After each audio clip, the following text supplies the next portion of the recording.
दोस्तों नमस्कार। आपका स्वागत है अपने YouTube चैनल पर। दोस्तों, कल हम लोगों ने एनसीईआरटी हिस्ट्री में क्लास 6 में जो चैप्टर पढ़ा था वह 5th चैप्टर था, जिसका टॉपिक था राज, राजा और एक प्राचीन गणराज्य। अर्थात पहले कैसे लोग राजा बनते थे, उनकी चयन की प्रक्रिया क्या होती थी, उनका निर्वाचन कैसे होता था और आज लोग कैसे उच्च पद पर आसीन हैं, उनका प्रोसेस क्या है। इन सब के बारे में दोस्तों हम लोगों ने पूरी की पूरी जानकारी ली थी। आज दोस्तों हम लोग उसी क्लास को फटाफट उसी चैप्टर्स को रिवाइज करेंगे और कैसे शॉर्ट नोट्स बनाएंगे इस पर भी चर्चा करेंगे। यह क्लास दोस्तों इंपॉर्टेंट है state PCS, UPSC examination, TST, PST, super TET, D triple SB, C TET, SSC CGL, RO, ARO, UP triple SC, SSC GD, even ऐसे सारे एग्जाम्स के लिए इंपॉर्टेंट है जिसमें यह टॉपिक आता है। दोस्तों, क्लास स्टार्ट करने से पहले 4 लाइनें आप लोगों के लिए। देखिए क्या है दोस्तों अपनी लाइन। काम करो ऐसा कि एक पहचान बन जाए, काम करो ऐसा कि एक पहचान बन जाए, हर कदम ऐसा चलो कि निशान बन जाए। यहाँ जिंदगी तो हर कोई काट लेता है, जिंदगी जियो इस कदर की मिसाल बन जाए। दोस्तों, आइए अब शुरू करते हैं अपने शॉर्ट नोट्स की क्लासेस। देखते हैं क्या है। देखिए दोस्तों, यहां से स्टार्ट करते हैं।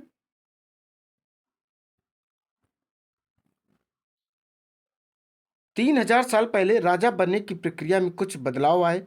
अश्वमेध यज्ञ आयोजित करके राजा के रूप में प्रतिष्ठित हो गए।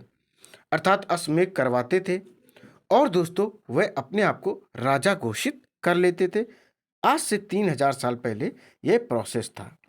तो अब आप लोगों को यह सोचना है कि आज में और 3000 साल पहले में क्या परिवर्तन आया है। दोस्तों, पहले लोग यज्ञ के माध्यम से राजा बनते थे, बट अब दोस्तों अगर राष्ट्रपति बनना है, प्रधानमंत्री बनना है, मुख्यमंत्री बनना है, राज्य मंत्री बनना है, तो उनकी निर्वाचन की प्रक्रिया दोस्तों होती है। अर्थात इलेक्शन के थ्रू ही इस पद पर पहुंचा जा सकता है। अब अगला टॉपिक है शासक। अर्थात शासक कैसे होते थे उस समय 3000 साल पहले। देखिए यहां से जो शासक थे 3000 साल पहले राजा बनने की प्रक्रिया में कुछ बदलाव आए। अश्वमेध यज्ञ आयोजित करके राजा के रूप में प्रतिष्ठित हो गए। अश्वमेध यज्ञ करने वाला राजा बहुत शक्तिशाली माना जाता था। महायज्ञों को करने वाला राजा अब जन के राजा ना होकर जनपदों के राजा माने जाने लगा। जनपद का शाब्दिक अर्थ जन के बसने की जगह होता था। पहली दोस्तों बात आप इतनी समझे कि 3000 साल पहले जो भी व्यक्ति अश्वमेध करता था, जो राजा अश्वमेध करता था, तो वह शक्तिशाली राजा कहलाता था। दूसरी बात आप ये समझे कि अश्वमेध होता क्या था। अश्वमेध क्या होता था कि एक उनके राज दरबार से घोड़ा छोड़ा जाता था। जिस जिस राज्य से वह गुजरता था वह राज उस राजा के अधीन हो जाता था जिसका वह घोड़ा होता था। अगर कोई राज्य का राजा उस घोड़े को रोकने की कोशिश करता था या रोकता था तो उसे उस राजा से युद्ध करना पड़ता था जिसका वह घोड़ा होता था। अगर उस राज्य से वह गुजर जाता था, अगर कोई नहीं रोकता था, तो वह राज्य किसके अधीन हो जाता था? जिस राजा ने उस घोड़े को छोड़ा था। यह अश्वमेध की प्रक्रिया दोस्तों होती थी। पहले छोटे छोटे राज्यों में राजा थे, फिर इसके बाद जनपदों के रूप में रहने लगे। अर्थात जनपद का अर्थ होता है जहां पर लोग बसते हैं, जहां पर जन निवास करते हैं, उसे जनपद कहा जाता है। आज के तौर में इसे डिस्ट्रिक्ट इंग्लिश में और जिला हिंदी में और जनपद आज भी बोलते हैं। जनपद आज के दौर में देखा जाए तो इसमें कुछ ब्लॉक्स होते हैं। क्या होते हैं? जिनको पंचायत समिति भी कहते हैं, ब्लॉक इनको कहा जाता है। अब हमें देखना है कि अश्वमेध यज्ञ क्या है। इस प्रोसेस को डियर स्टूडेंट समझना है। देखिए इस यज्ञ में एक घोड़े, जहां पर रख दिख रहा है आपको, यहां पर एक घोड़े को राजा के लोगों की देखरेख में स्वतंत्र विचरण के लिए छोड़ दिया जाता था। अर्थात वह जिस एरिया में चाहे उस एरिया में घूम सकता, चर सकता है। कोई पाबंदी उस घोड़े पर नहीं होती थी। बट इस घोड़े की देखरेख के लिए राजा के कुछ पावरफुल या दमदार सैनिक भी हुआ करते थे। इस घोड़े को किसी दूसरे राजा ने रोका तो उसे वहां अश्वमेध यज्ञ करने वाले राजा से युद्ध करना होगा। अर्थात अगर किसी राज्य से कोई घोड़ा गुजर रहा है, अगर उस घोड़े को कोई राजा रोकता है तो उसे उस राजा के साथ युद्ध करना पड़ेगा जिसने उस घोड़े को छोड़ा था। अगर उसे जाने दिया तो अश्वमेध यज्ञ वाला राजा अधिक शक्तिशाली है। यज्ञ पुरोहित द्वारा संपन्न होता था तथा विभिन्न राजा को आमंत्रित किया जाता था। आप एक बात और याद रखें डियर स्टूडेंट्स, उस दौरान के जो भी धार्मिक कार्य होते थे, जो भी धार्मिक अनुष्ठान होते थे, यज्ञ होते थे, वो सारे के सारे कार्य पुरोहित किया करते थे। कौन करते थे दोस्तों? पुरोहित किया करते थे। जब यह पुरोहित यज्ञ करवाते थे तो इसमें विभिन्न राज्यों के विभिन्न राजाओं को आमंत्रित किया जाता था और वो उपहार लेकर इस सभा में, इस यज्ञ की सभा में सम्मिलित होते थे। अब आपके सामने है उत्तर वैदिक काल। तो आप समझे कि उत्तर वैदिक काल क्या होता है। जो ग्रंथ दोस्तों कैसे होते थे, देखो आपको बताते हैं। जो ग्रंथ दोस्तों ऋग्वेद के बाद रचे गए हैं वो 4 ग्रंथ थे। आप लोग देखेंगे कौन कौन से थे। पहला ऋग्वेद है जो आपके सामने है। ऋग्वेद, देखिए सॉरी, ऋग्वेद सबसे पुराना है। इसमें उत्तर वैदिक ग्रंथ में सिर्फ 4 थे, सामवेद, यजुर्वेद, अथर्ववेद, उपनिषद।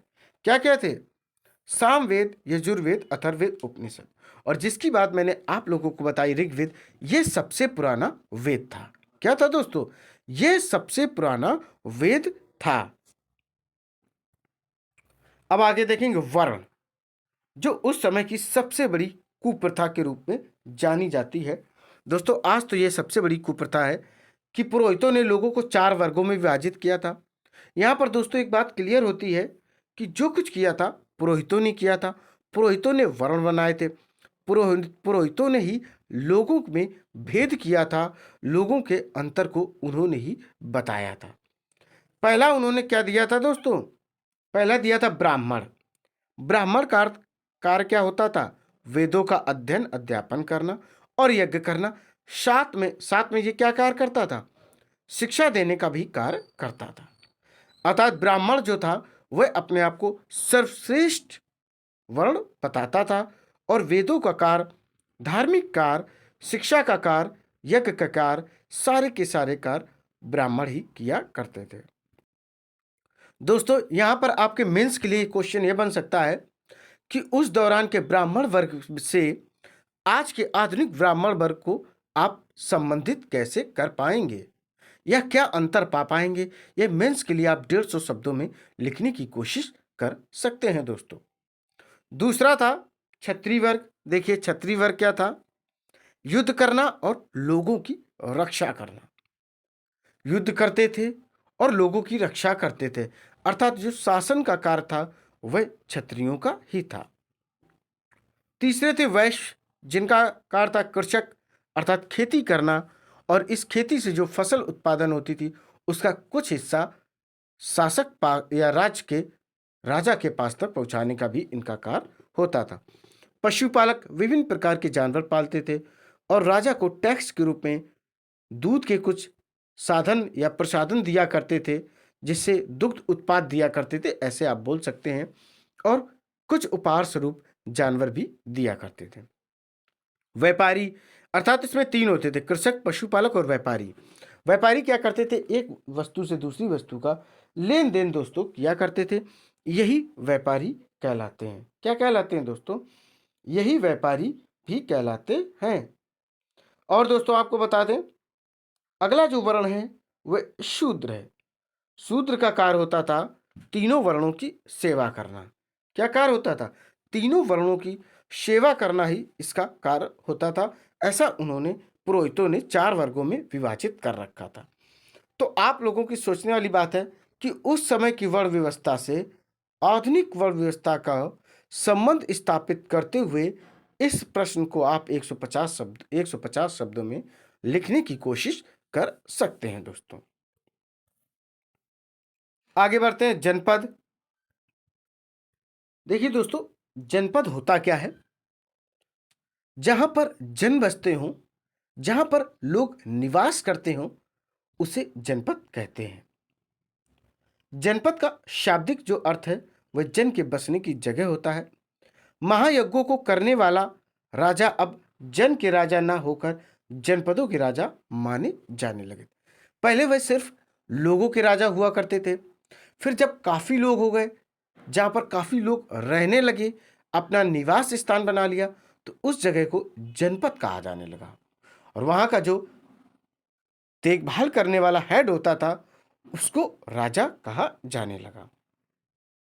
इनमें लोग झोपड़ियों में रहते थे और मवेशी तथा जानवरों को पालते थे। देखियो, इनके पास कोई महल नहीं हुआ करते थे, ये झोपड़ी में रहते थे और जीवन यापन के लिए विभिन्न प्रकार के मवेशी पाला करते थे। दूसरी बात, ये फसल कौन कौन सी उगाते थे? चावल, गेहूं, धान, जौ, दाल, तिल, सरसों आदि कुछ चीजें ये उगते थे या उगाते थे उस जनपद में जहां पर निवास करते थे। कभी कभी क्वेश्चन आ सकता है कि उस समय के लोग कैसे घरों में रहते थे? तो आप बता सकते हैं कि उस समय के लोग झोपड़ियों में रहा करते थे। जीवन यापन के लिए मवेशी पालते थे, गाय, बकरी, भैंस, गाय, बैल इत्यादि जानवर ये पाला करते थे।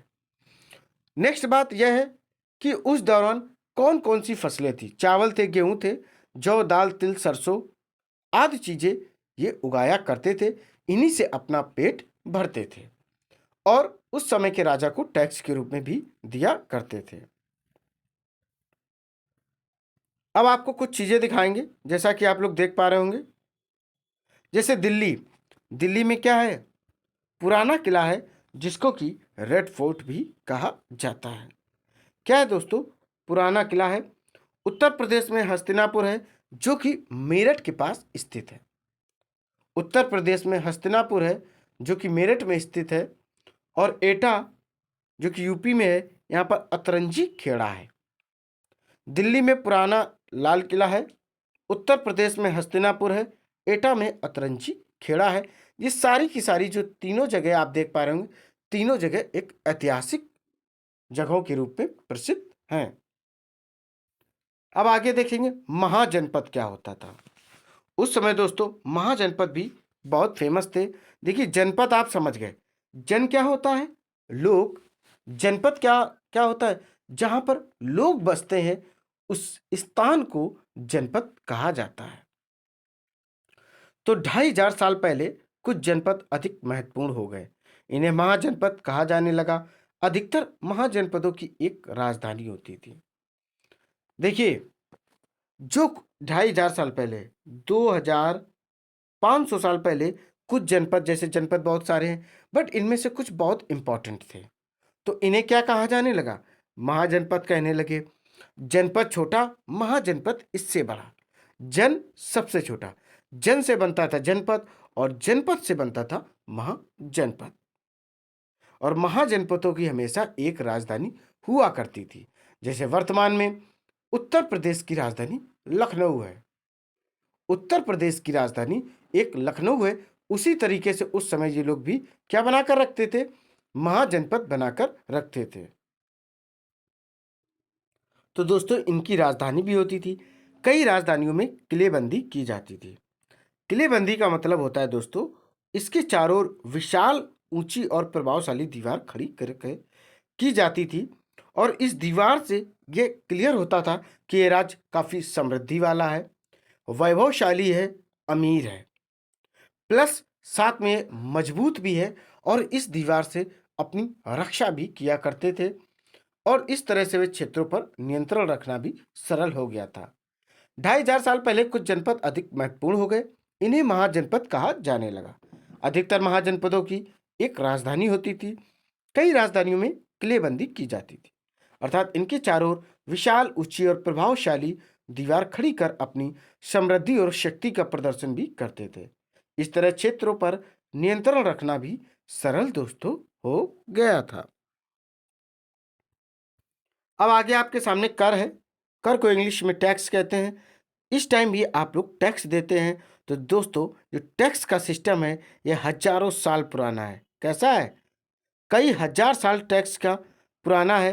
अर्थात पहले भी टैक्स लिया जाता था, बट उसका रूप परिवर्तित हो गया है। देखिए दोस्तों, यहां से महाजनपदों के राजा विशाल किले बनवाते थे और बड़ी सेना रखते थे, इसलिए अब नियमित रूप से कर वसूलने लगे। देखिए, विशाल किले भी बनवाते थे, बड़े बड़े किले बनवाते थे, साथ में सेना भी रखते थे। जब सेना रखेंगे तो उनके पालन पोषण के लिए और उस किले की देख रेख के लिए और शासन व्यवस्था को सुचारू रूप से चलाने के लिए इन लोगों को कर की जरूरत होती थी, इसलिए जनता से नियमित कर वसूलते थे। अधिकांश लोग कृषक थे। क्या थे?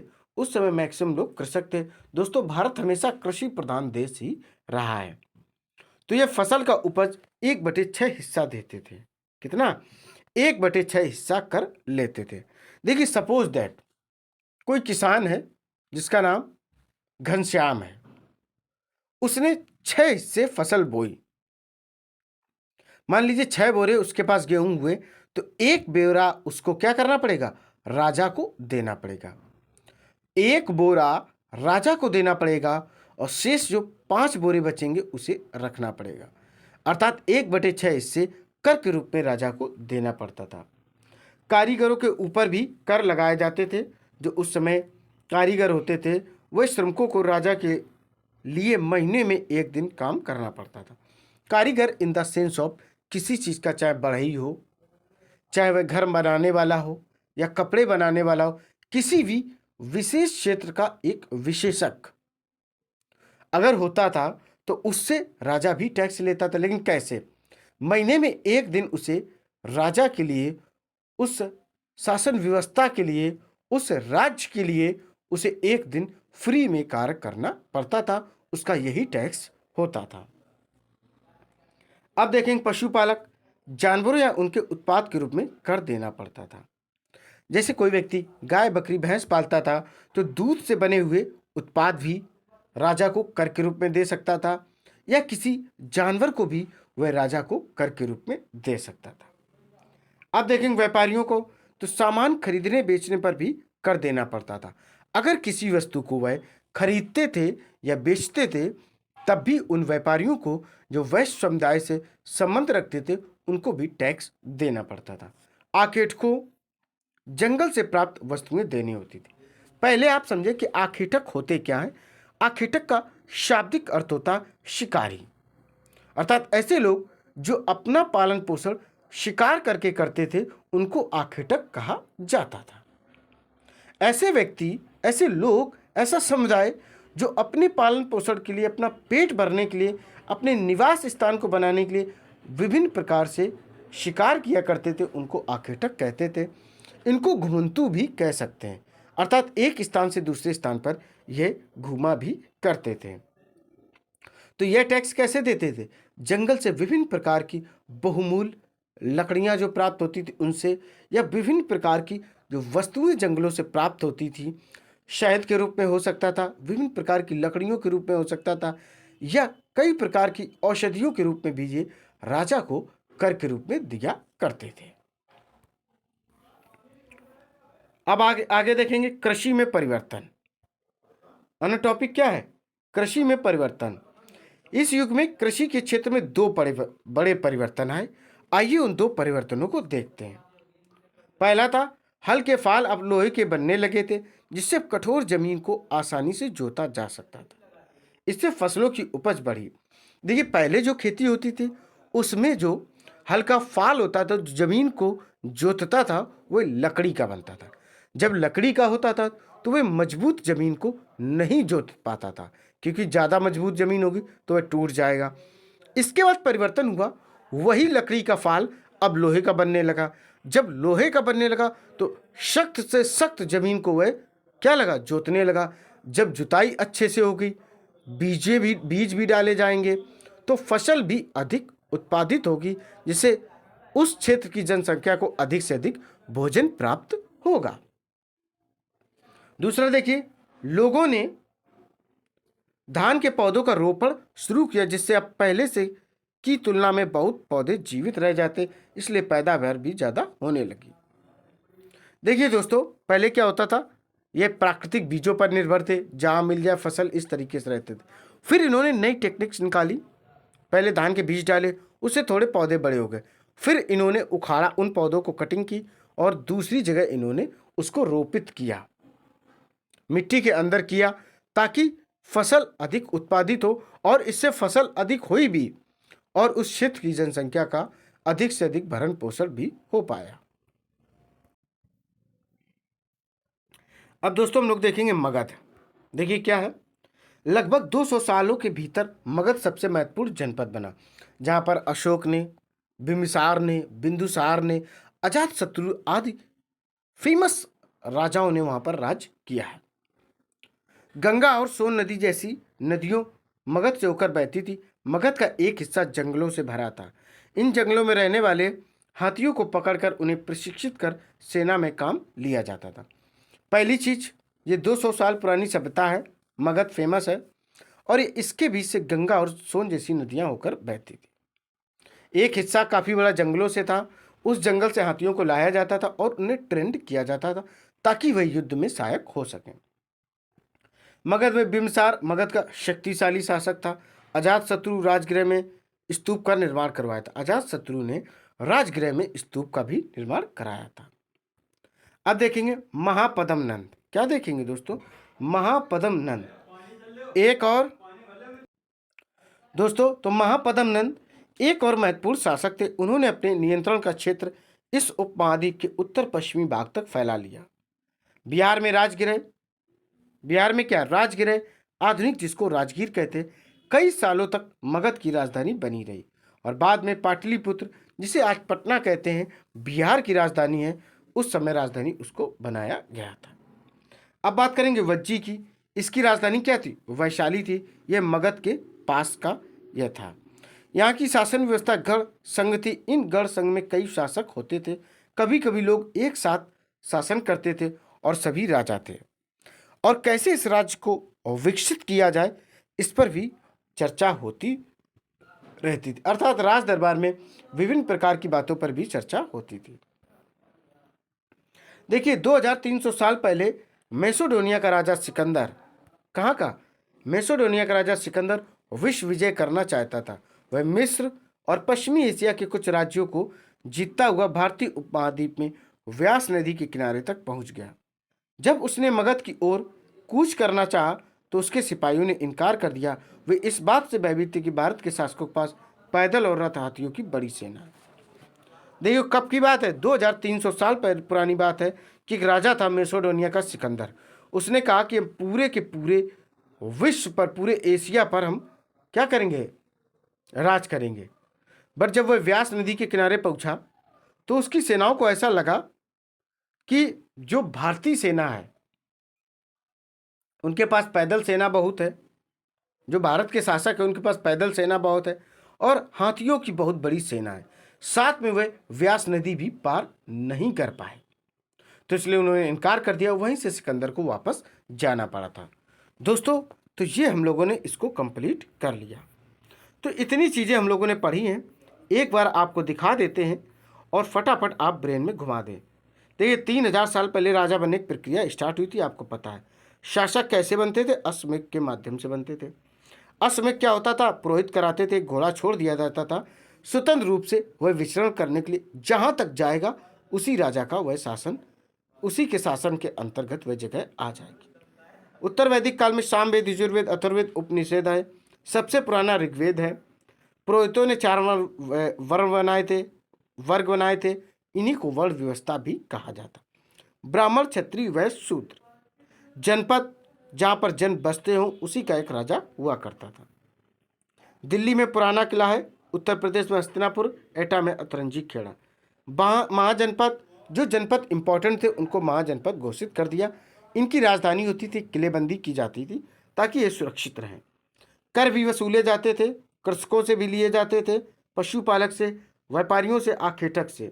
कृषि में परिवर्तन हुआ, हल के फाल बनने लगे, पौधारोपण होने लगा, स्पेशली धान का। मगध उस समय सबसे महत्वपूर्ण था। वह उसी से दो नदियां होकर गुजरती थीं।